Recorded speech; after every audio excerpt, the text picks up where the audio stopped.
Janganlah nangis. Saya nak nangis. Boleh bang? Saya tolong. Boleh. Buka sekejap lah. Boleh? Terima kasih. RM5? 80 sen. RM5 lebih Bukan satu RM2 50 sen. Tak apa. Saya ambil satu dah lah. Saya cukup. Tak apa. Terima kasih cik. Jangan tutup. Allahu Akbar. Terima kasih cik.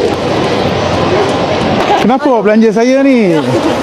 Saya nak tengok ada orang tolong saya tak ketika saya tengah sesak.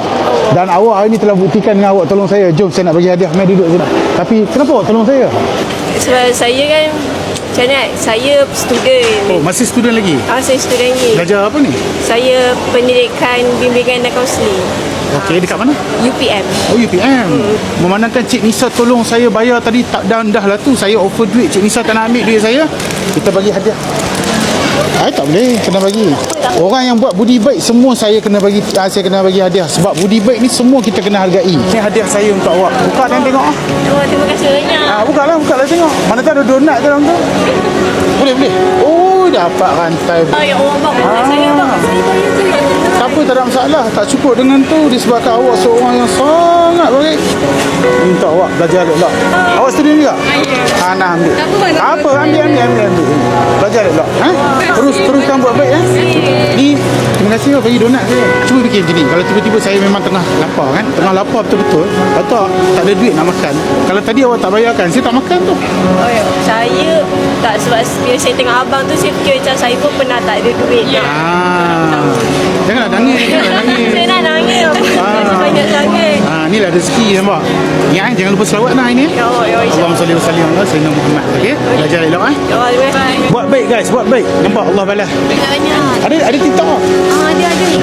Jangan takut. Oh, kenapa awak takut? Dia dah sentuh. Oh.